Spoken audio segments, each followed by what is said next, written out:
Hello, welcome to the channel. Subscribe, leave a like, and don't forget to write a comment. Enjoy watching. The message came in just after 8 in the evening, right when I was halfway through stirring a pot of chili I'd left on too long. It was a group text from my brother Alex, the usual annual family roundup for Christmas. Nothing special at first glance. The same cookie-cutter holiday message with a few exclamation marks and a poorly edited Canva invitation attached. His wife Serena always put those together. Pastel green backgrounds with white snowflakes and gold serif font. It was obnoxiously polished, like everything else about their life. I rolled my eyes and set the spoon down, wiping my hands on a towel that already smelled faintly of garlic and burned tomatoes. I didn't reply, just let it sit there unread in the thread. 10 minutes later, a private message came through, separate from the group. Just him. 5 words, 5 stupid, smug words that turned my stomach inside out. Actually, Grace, stay home this year. Then a second one, just seconds later. Only the successful are invited. I read that line 3 times before the burn from the stove caught my attention. The chili had started sticking to the bottom, but I just stood there, letting the acrid scent of scorched tomatoes fill the kitchen. The audacity, the tone, like I was some washed-up relative clinging to a seat at the table. That man was younger than me by 3 years.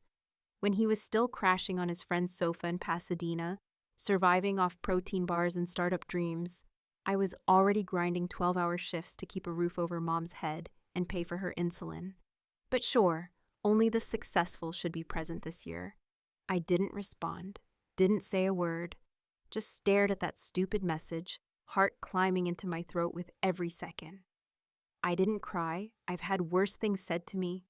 Life beats you down early when you're the sibling who keeps it all together, but that message didn't just hurt. It cut. It sliced through years of sacrifice, years of silence. Because he didn't know, he never knew, just how much I had done to make his shiny life possible. And I had never told him. I never threw it in his face because I thought that's what love meant. Quiet loyalty, invisible scaffolding. But I swear to God, that text lit something in me that hadn't burned in years. Not anger, not even revenge. Not yet. Just a sharp, breathless clarity, the kind that makes your skin cold even in a hot kitchen. I grabbed my phone, blocked his number with 2 taps, and walked to the living room where my old MacBook sat plugged into the wall. The damn thing still whirred like a wind tunnel when it booted up. I opened a spreadsheet I hadn't touched in over 3 years, labeled Family Loans. You'd laugh if you saw it. Color-coded rows, names, dates, amounts, and little notes in the margins. One column just titled Never Paid Back. Alex's name was everywhere. $2,500 from my 401k in 2014, labeled seed money. $3,000 more when they moved to San Diego. That was for Serena's first lease because her parents had cash flow issues. $800 for their dog's surgery, $700 for Serena's business cards, rebranding, website, all from my end. And not a penny ever returned, not even once. I clicked a second file, this one full of old email threads, resumes I revised, references I gave, contacts I introduced them to. I had been the silent engine of their little empire, and I never once asked for credit. Not because I was noble, because I thought that's what big sisters did. But I wasn't about to be told to sit this one out like some dusty old aunt with a bingo addiction. I'd missed birthdays, friends' weddings, even my own dreams to build the kind of life he now flaunted. Hell, I gave up opening a bakery, my real dream, because I had to stay in my accounting job to help cover our mother's treatments, which he never even asked about. And now this little prince wants to gatekeep Christmas because I don't wear a Rolex or drive a Tesla. I sipped cold coffee, bitter and stale, then stared out the window. Snow had just started dusting the lawn. Everything looked soft, still, like nothing was wrong. That made me angrier. I opened my inbox, started searching for every contact I had ever used to help them get where they were. I wasn't going to destroy him. No, I was just going to let go of the ropes I'd been quietly pulling this whole time. Let the wind do what it will. What would happen if I simply stepped away from the puppet strings? What would his life look like without the scaffolding of my loyalty? The chili was ruined. I didn't care. I poured it down the drain, scrubbed the pot hard enough to rattle the sink, and for the first time in years, I felt completely, utterly awake. And I wasn't finished yet. I didn't sleep that night.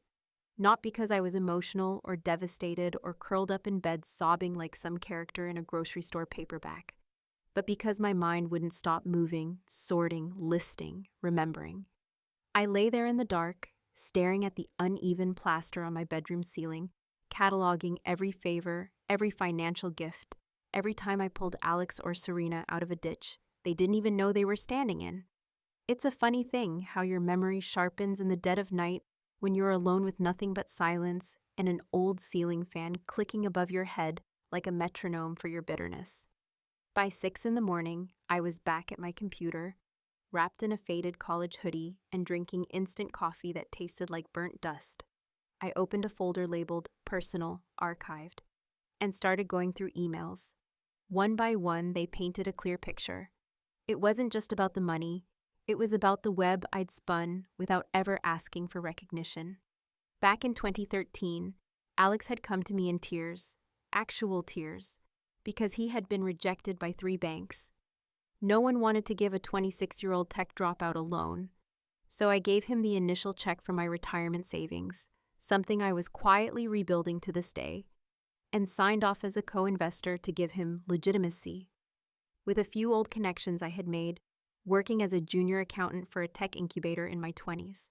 I even wrote his first pitch deck. Not all of it, but enough to make him look sharper than he was.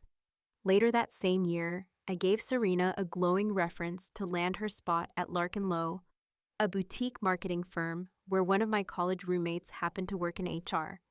Serena had no real experience, but I talked her up like she was the next Steve Jobs in stilettos.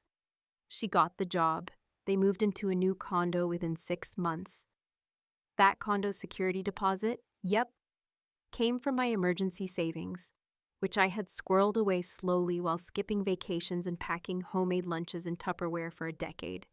Every time they fell behind on something, rent, utilities, even that ridiculous labradoodle they named Elon, who needed emergency surgery after swallowing a belt, they came to me and I helped. Quietly, without conditions, without bitterness, because I thought that was what family did. But when he sent that text, only the successful are invited. All of those memories didn't just resurface, they sharpened, they turned to glass. I called the small firm that held his original investment agreement and notified them, formally and without emotion, that I would be withdrawing my share, effective immediately. My name had always been buried in the fine print, a technicality Alex never really acknowledged because I had never demanded anything in return. I also emailed my old contact at Larkin Lowe, nothing aggressive, just a quiet professional heads up that my previous recommendation for Serena was being retracted in light of some ethical concerns.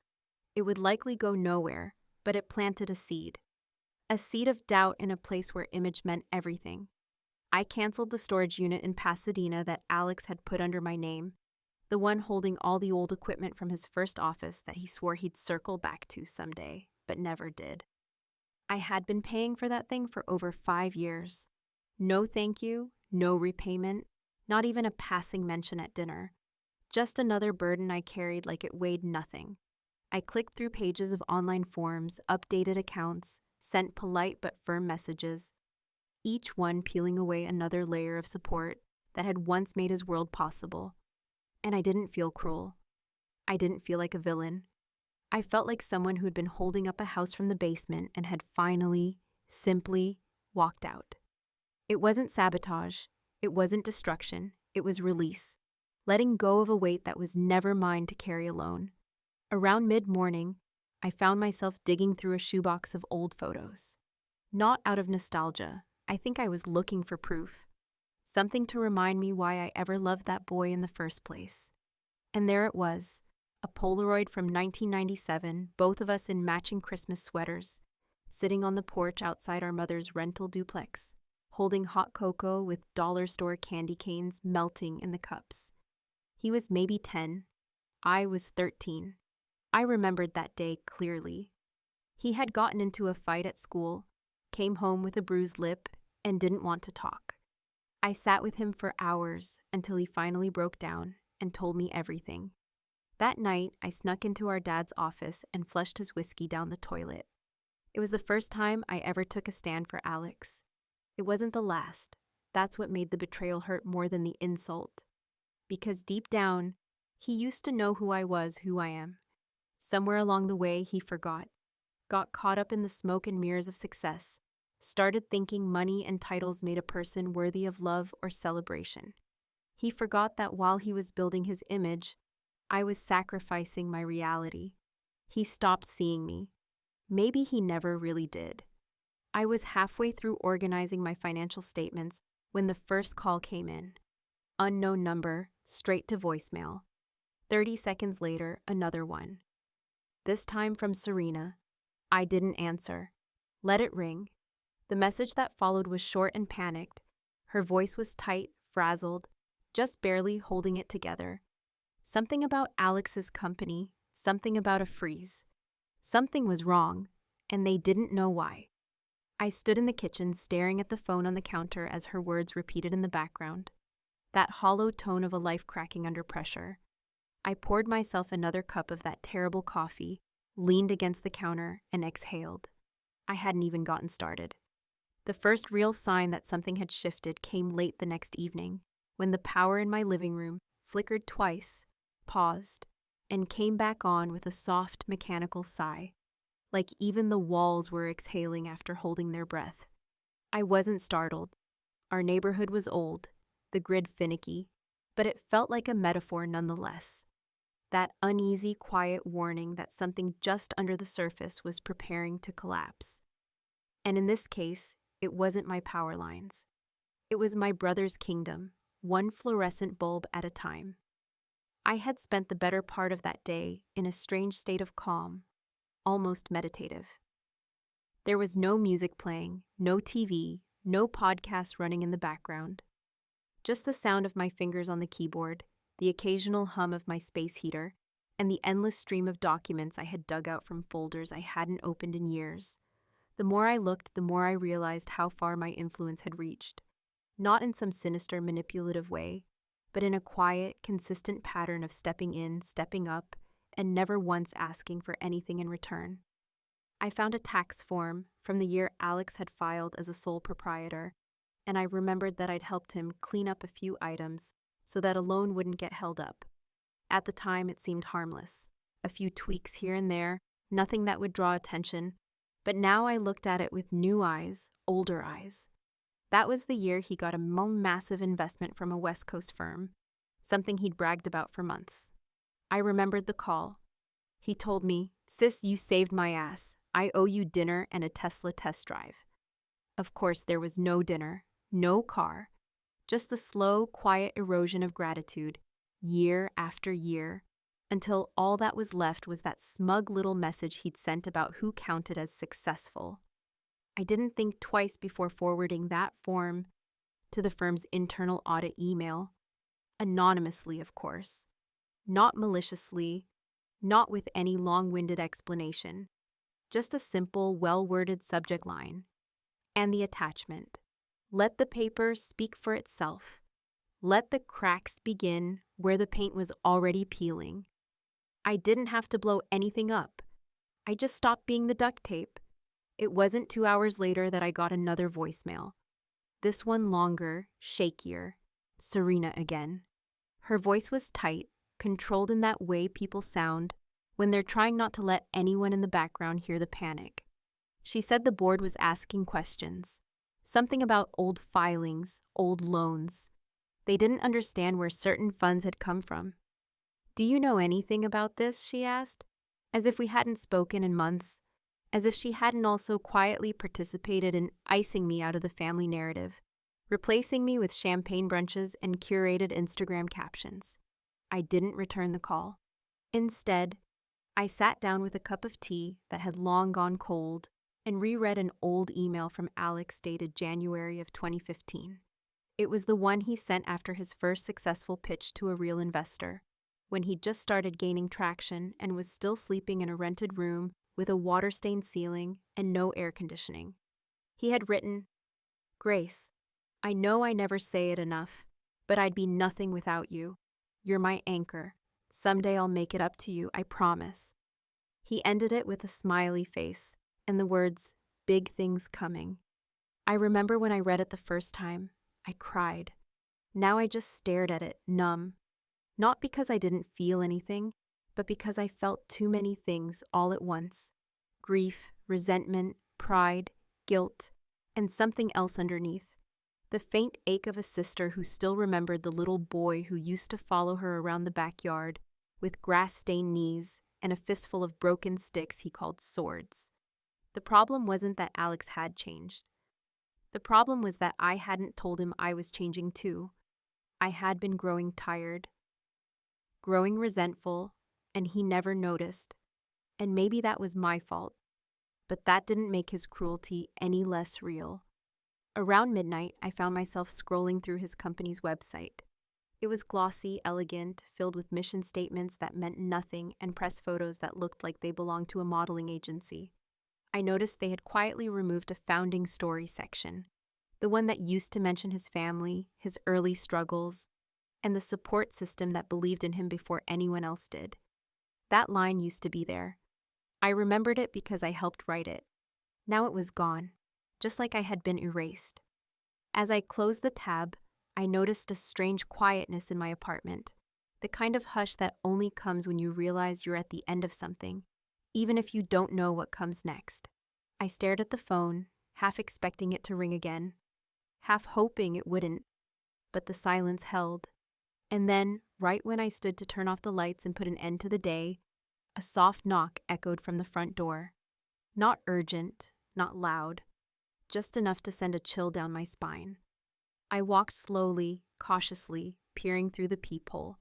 There he was, Alex, disheveled, hollow-eyed, still in his expensive coat, but it hung awkwardly now, like he hadn't slept, hadn't eaten. His hair was a mess, his shoes were dirty. He looked like someone who'd been through a storm and had just realized it wasn't over. He raised his hand and knocked again, this time softer. When I opened the door, he didn't speak right away. His eyes flicked around like he didn't recognize the place.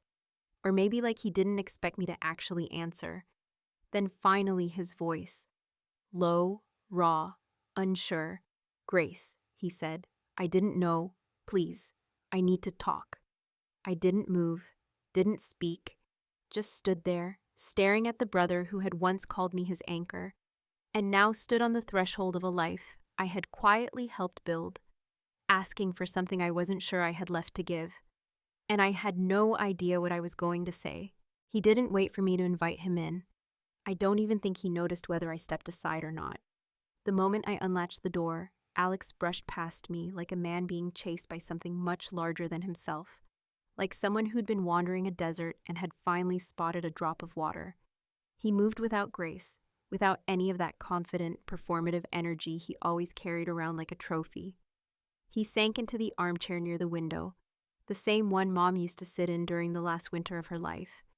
And he looked small there, like the boy I used to walk to school, the boy who once held my hand crossing traffic, even when he pretended he was too old for it.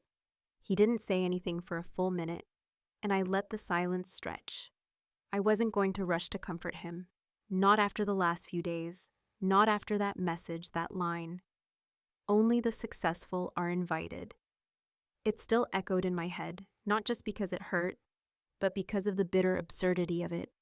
That he could look at me after everything I'd done and everything I gave up and decide that I didn't measure up anymore. That he thought I wasn't worthy of a chair at the table I helped build. When he finally spoke, his voice didn't sound like his own. It cracked halfway through the first sentence, like his throat had given up on pretending. He said, "Everything's falling apart, Grace. The board voted to freeze all executive functions. My accounts are under audit. I can't even access my own email anymore. Serena's not talking to me. She's staying at her sister's place. The lawyer won't return my calls. I don't know what's happening." I stood across from him, arms crossed. weight shifting slowly from one foot to the other. I didn't offer him tea or ask him how he'd gotten here. I didn't touch the polite social rituals we usually bury behind when family becomes awkward. I just looked at him, really looked, and what I saw was a man who had built his identity out of mirrors and was now panicking because they were all cracking at once. He kept going, words tumbling out in uneven bursts. He talked about Serena crying when the press release dropped. He talked about the investors threatening legal action. He said someone, he didn't know who, had sent the company's financials to a journalist who used to run puff pieces on their product. He said he'd spent the last 2 nights sleeping on a friend's couch because their apartment had been swarmed by reporters. His voice got thinner and thinner, like it was stretching itself over too many regrets. And then he stopped and looked at me with this expression I hadn't seen in over a decade. Not fear, not shame. It was that raw, helpless kind of grief that comes when you realize you've burned down the only bridge you didn't know you still needed. He said, "I didn't know you'd done so much. I didn't know about the taxes or the job or the storage unit or the calls. I didn't know, Grace. I swear to God I didn't know." I let the words hang there between us. I didn't jump in to reassure him. I didn't downplay it. I didn't rescue him from the guilt. For once, I let him sit in it. He needed to feel what it was like to be on the outside, looking in, to understand that what he had lost wasn't just his money or his reputation. It was something older, something deeper, me. "You didn't know," I repeated slowly, each syllable dropping like a coin into a well. "You didn't know because you never bothered to ask, because you were too busy polishing the surface of your life to see who was holding it up.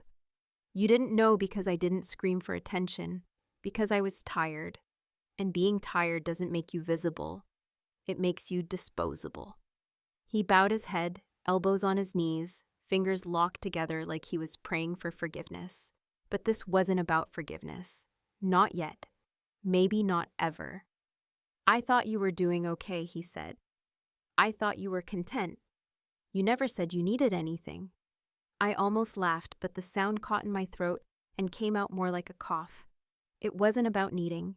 It was about respect, about acknowledgement, about how he had taken the scaffolding of my loyalty and turned it into wallpaper for his ego. "Content?" I said.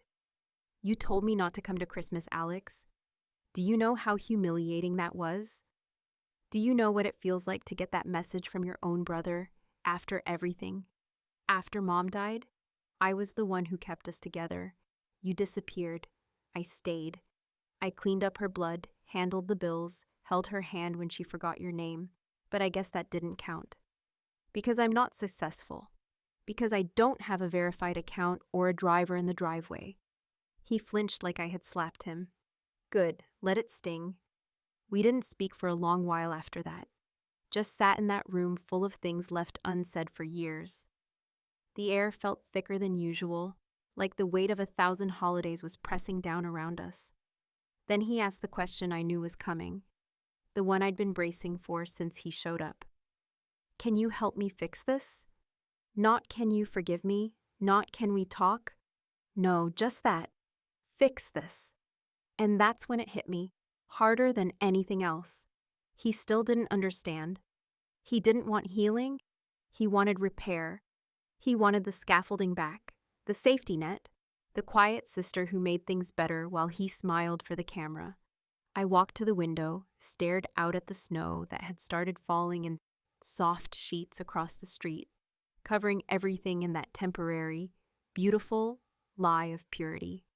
Then I turned back to him and said the only honest thing I could. "I haven't decided yet." His face fell, but he didn't argue. He just sat there, defeated, and for the first time in years, I watched him wrestle with something he couldn't charm or buy or skip past, himself. I didn't tell him to leave. I didn't offer him the guest room. I didn't make him breakfast or hug him goodbye. I let him sit with the silence, because some truths don't come with comfort. Some answers don't arrive in warmth. And some debts can't be paid, only acknowledged. Christmas morning arrived with a sky the color of wet ash and a kind of stillness that made the world feel like it was waiting for something to break. There were no children screaming outside, no carolers stomping through the cul-de-sac, no sound of snowplows rumbling down the street. The neighborhood was wrapped in a heavy, muffled silence, as if the snowfall had thickened not only the air, but time itself. I stood at the kitchen window for a long while, both hands wrapped around a chipped ceramic mug filled with lukewarm cocoa that I had reheated more times than I could count, but never actually sipped. I wasn't waiting for anyone, not really, but there was something about that morning that made it impossible to settle. The lights on the tiny fake tree I had bought on clearance 3 years ago blinked slowly in the corner of the living room, casting soft red and green shadows across the hardwood floor, and I realized, with a strange sense of detachment, that this was the first Christmas I had spent entirely alone. There had been no other invitations, no neighbor dropping by with cinnamon bread, no distant friend sending a last-minute text to join them for dinner, and of course, no call from Alex. After his visit, that strange raw night when he sat in my living room, unraveling like thread pulled too tight, he had disappeared again, and I hadn't chased him. I didn't reach out. I didn't ask if he was okay.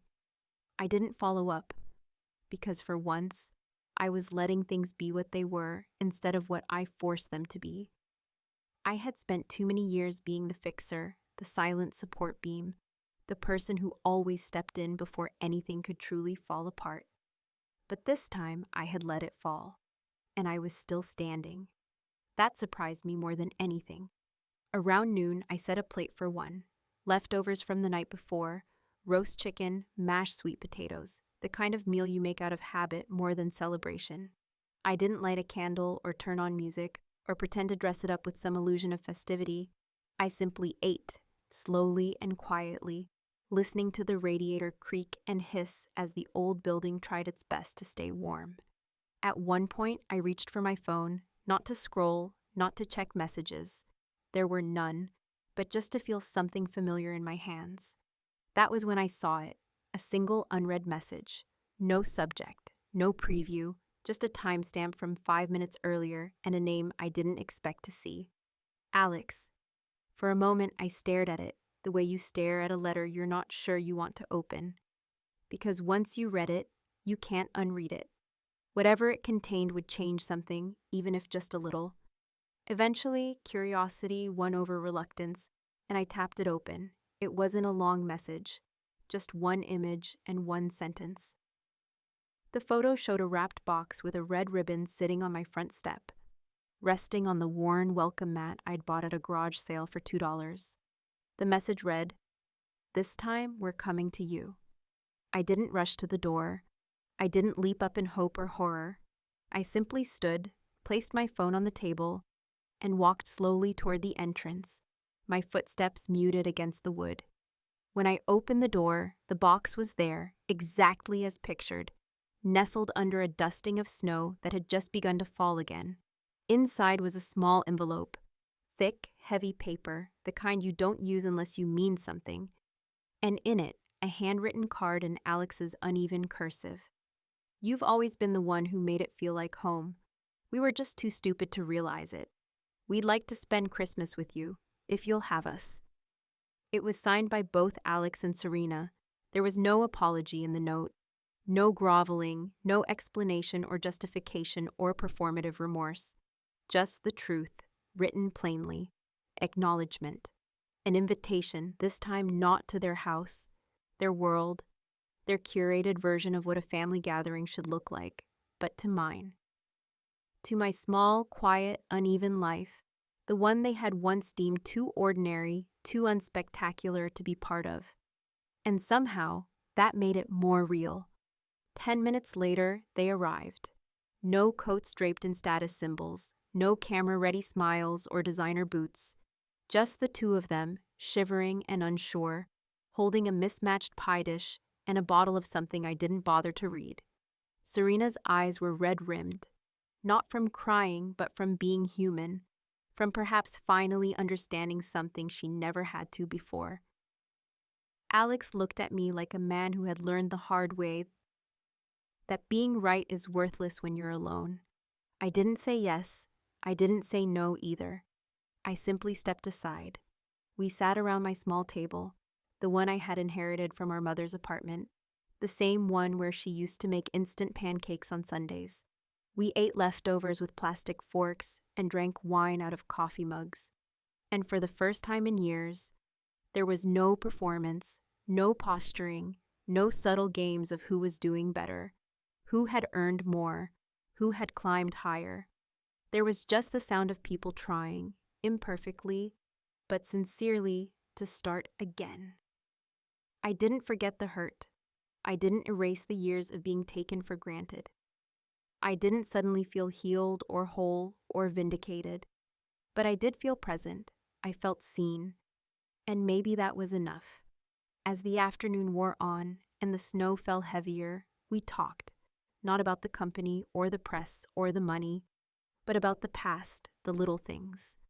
Old neighbors, the time we got locked out of the house, Mom's terrible attempts at baking, the kind of memories that fill the cracks when you stop trying to pretend they weren't there in the first place. When they left that night, they didn't ask for anything. Not help, not forgiveness, not even a follow-up. They just hugged me, real hugs, the kind that aren't meant for show, and said they'd like to come back next week, if that was okay. I didn't promise anything, I just nodded. Later, as I sat alone in the same armchair where Alex had unraveled just days before, I thought about what it means to be successful. Is it money, titles, applause? Or is it being the one others finally return to when the facade cracks? Maybe it's none of those things. Maybe it's just surviving with your soul intact. And maybe, just maybe, that's the only success that really matters. Would you open the door to someone who only remembered your worth after everything else fell apart? That's not a question I can answer for anyone but myself. And even now, I'm still deciding.